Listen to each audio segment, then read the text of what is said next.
What's on YouTube? It's PTT back at it with another Division video. So we're back onto the PTS, guys. Again, if you don't know, the PTS is now live. You can actually play 1.8.1. You can play the new Blackout Global event. You can play the new Legendary modes. You can see the new commendations and all of that kind of jazz. Obviously, it's on PC only. It's not coming to console this time, but it is live right now. If you've got it and you haven't gone and played it, then go do it. It is a lot of fun. In this video, we're going to be talking about Legendary modes, specifically the new Legendary modes that were added, Grand Central Station and Amherst Apartment. I want to say, obviously, thank you to Binary Num first for allowing me to log on and play the PTS. For some reason, I've never been able to play the PTSs on PC on my account, even though I've got the game, the season pass, everything else. I can't for some reason access it. Don't know why. But yeah, George, thank you very much for letting me log on and play it, dude. I appreciate it. So the new Legendary modes, Grand Central Station and Amherst Apartment, are they fun? Hell yeah, they're fun. Okay, seriously good fun, and they're fun for several different reasons. Obviously, the first one is it's a new way to play the missions, okay? Very similar to when the old Legendary modes came out. It was like, okay, this is cool. The AI, we know, are very different. They're a lot smarter. They're a lot more, you know, you can't just bully them like you bully the AI and the NPCs into a corner in other modes of the game. You know, these are smart. If you start to push them, if you start to be too aggressive, they will move, they will flank, they will take cover, they will pop skills, med boxes, and things like that. So it's really cool. I was a little bit worried going into the Legendary modes last night because obviously, you know, but on my account, on George's account, we've only got a few hours on PC, okay? Obviously, we've leveled up characters, but gear-wise, very, very poor. So that made me think, not good gear. Legendary mode is going to really suck, and it is going to be exceptionally difficult. Obviously, on the PTS, you get access to making a full gear set. I opted for FNC, thinking, okay, if I'm going to run a classy build, and it's going to be non-optimized, and I have no performance mods or anything like that to put on my gear, it has to be FNC. That's the safe option. Pull a shield up, I can't get killed. I bought the FNC set, I got the FNC build together, I rolled a few optimization rolls at the optimization station, and I equipped my MP7, or George's MP7, with the best modifications that I could on it. Okay, brilliant. Time to go. Let's see what it is like. I ran in, first of all, I died. Whitewashed, wiped out, job done, you're dead, go home.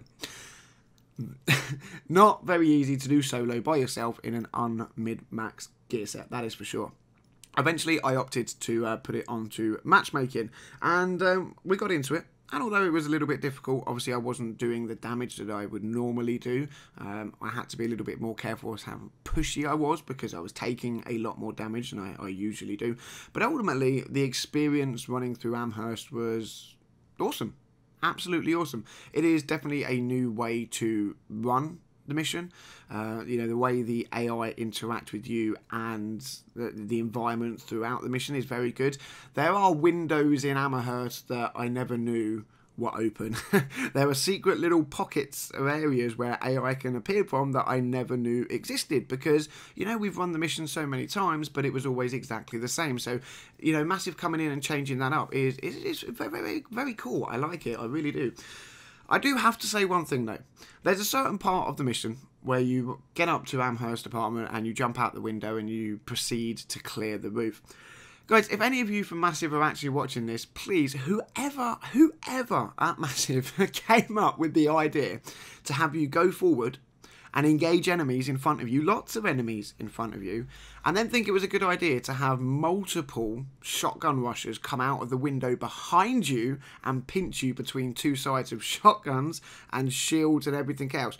You are one sick puppy. But hats off to you, sir. Absolutely brilliant. It will definitely... It's a mechanic that will definitely keep you on your toes, because as you run through Amherst, guys, you've got to have eyes in front of you, but you've got to have eyes in the back of your head. You've got to keep an eye on that radar, because at several points you will find enemies spawning behind you, wanting to come and be friendly with you, and you know what I mean by that. Yeah, it's very cool. I love it. Let's fast forward through the mission. Let's get to the end, because there are a few changes to the new Legendary modes at the end. Whether these are going to be retroactively added into the other Legendary modes, I don't know. I am trying to find out an answer. I'm going to go with, at the moment, no. The old Legendaries will stay the way they are. The new Legendaries will have the new features in, but it would be pretty nice to see these added into the older Legendaries. So when you get to the end of a Legendary mission, you, as you know, get named bosses appear. You have to kill these named bosses to to finish the mission and to get your loot. Now, guys, we have something that I've been asking for a very long time, and that is the introduction, yet again, of hunters in the wider game. So when you get to the end of the mission, you get your named bosses, but you also get a hunter appear. Now, this hunter has been put in for two reasons. One, obviously, to make the legendary mode a little bit more difficult, to make you think a little bit more, but it has also been put in to be your guaranteed exotic drop, okay? You will still get your exotic cash for completing the legendary run, but you can get an exotic drop from the hunter whenever you kill them. So that's very cool, okay? It was very surprising to run a legendary mode, get to the end, kill a boss, and oh, what's that? Oh, hang on a minute, I know what's happening. That's the hunter turning up, and by God, there it is. There's a hunter, and he's just, you know, one hit one of your teammates. But it is a very cool addition, and I really, really like it. I want to move on to talk about Grand Central Station quickly. I don't want to go on too much longer. Grand Central Station, again, another very good legendary run, okay? They definitely picked the right missions to make legendary, that's for sure. So it starts off as you would expect, like all the others. You go in, you kill enemy, you get to the end, and again, you know, the AI act differently. There are more of them. They're harder to kill. They flank. They use skills. They're a lot more aggressive, as you expect from doing legendary mode. You get to the end. You have your named bosses. You have your hunter turned up to get you exotic and things like that. But I was exceptionally surprised at just how easily we ran through Grand Central Station. Amherst was a bit easier.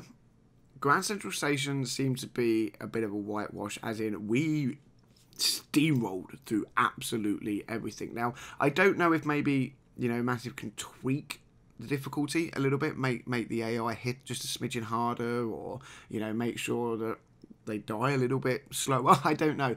But it seemed to be extremely easy to do both of these legendary modes. And as I said at the beginning, you know, I was in a gear set that was 5 minutes old, with weapons from several updates ago that had no attachments on them. I had no mods on my gear, bar 1 or 2 performance mods to increase my stamina. And we still steamrolled through things. So are they a little bit too easy, or is it just the fact that myself and the other people I was playing with quite clearly have played a lot of the game, know how the game plays, knows the missions, knows the layouts, knows how the NPCs react and things like that? You know how to stun them. Or was it the blackout modifier that made it exceptionally easy? Okay, the blackout modifiers I will cover in a video later on today. But they could have made it a little bit easier, especially the shock ammo, I have to say. But again, I will cover that later. What I wanted to do in this video was just talk a little bit about the legendary mode, show some of it off in the background. Now, I think I'm going to try and avoid actually uploading full runs, because I would like you guys to see the entire run from start to finish yourself. Go in, experience it as I did. But, you know, if there's enough of you in the comment section that say, yeah, Pete, we'd love to see the runs, please upload them, then, of course, I will upload full runs. So, if you want to see it, let me know in the comment section down below. Let me know what you think about the 2 new legendary modes. If you played them yourself, I definitely want to know what you think in terms of ease. Did you find it easy? Did you find it hard? What do you think about the hunters and things like that? I definitely want to know what you guys think. But ultimately, guys, 1.8.1 shaping up to be very, very good. I experienced a lot of it last night. I loved it.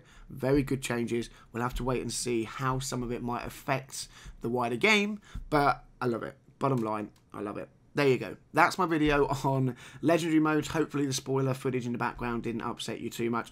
Have a good day, guys. If you enjoyed the video, a thumbs up. Subscribe to the channel for plenty more Division and Division 2 videos coming your way. But that's it. I'm going to go and play some more PTS now. Have a good morning. Have a good afternoon wherever you are in the world. Thank you very much for watching, of course. And until the next one, I'll catch you all soon.